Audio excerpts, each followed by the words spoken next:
আমি আজকে যাব চাকদা রায়বাড়ি। এই রায়বাড়ি নিয়ে আছে নানা মুনির নানা মত। তাই তো আমি অজানাকে জানতে চলে গেছিলাম চাকদার রায়বাড়ি। আজকে জানতে পারবে এই রায়বাড়ির রহস্য এই ভিডিওর মাধ্যমে।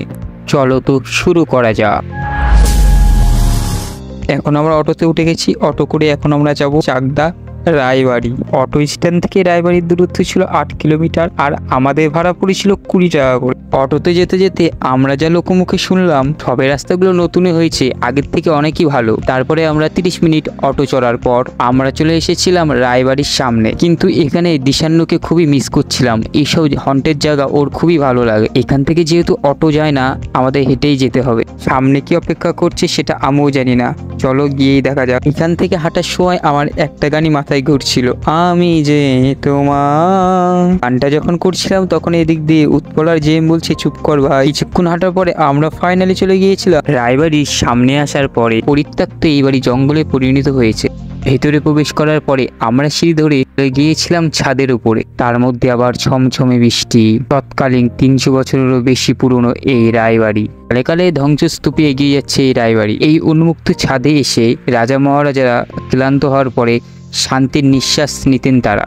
ছাদ থেকে বাড়ির উন্মুক্ত প্রাঙ্গণটা দেখতে সুন্দর লাগছিল। বাড়ির চারপাশে রয়েছে রাজার পুত্রদের একটি করে নিজ নিজ কক্ষ। বাড়ি তৈরির পেছনে একটা ইন্টারেস্টিং গল্প আছে।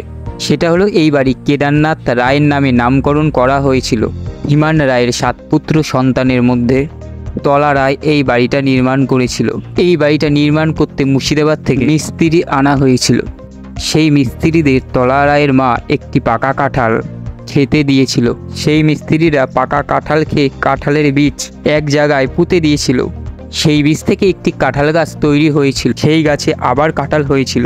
ততদিনে মিস্ত্রিদের বাড়ি নির্মাণের কাজ শেষ হয়ে গেছিল। মিস্ত্রিরা আবার সেই কাঁঠাল খেয়ে বাড়ি ফিরেছিল। এটাই ছিল বাড়ি নির্মাণের ইন্টারেস্টিং গল্প। খোলা ছাদের থেকে স্নানঘাট স্পষ্ট দেখা যায়। এই সেই সুড়ঙ্গ পথ। বর্গী আক্রমণের জন্য এখানেই সোনা গয়না গুপ্তধন লুকিয়ে রাখা হতো। তাহলে চলুন সেটাই এখন জেনে নিই।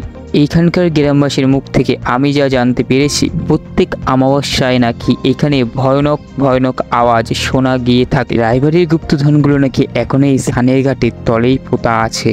লোকমুখে শোনা কথা, যেহেতু আমরা সত্যটা যাচাই করিনি। রায়বাড়ির থেকে এখনো অনেক ঐতিহাসিক তথ্য খুঁজে পাওয়া যায়। এই জমিদার বাড়ি, নারায়ণ লক্ষ্মী মন্দির ও সুড়ঙ্গ পথ থেকে অনেক অজানা তথ্যই জানা যায়। রক্ষণাবেক্ষণার অভাবে ধ্বংসস্তূপে পরিণত হচ্ছে। জমিদার বাড়িতে রয়েছে পুরনো অনেক স্মৃতি, আর পড়ে আছে পোড়া ইট। কালের প্রকোপে পড়ে এই মহলটি একটি ধ্বংসস্ত রূপ নিয়েছে। এখন আর জমিদাররা এই বাড়িতে থাকে না। আজকের ভিডিওটা এ পর্যন্ত। যদি ভালো লাগে চাকদার মানুষের সাথে বেশি বেশি করে শেয়ার করো।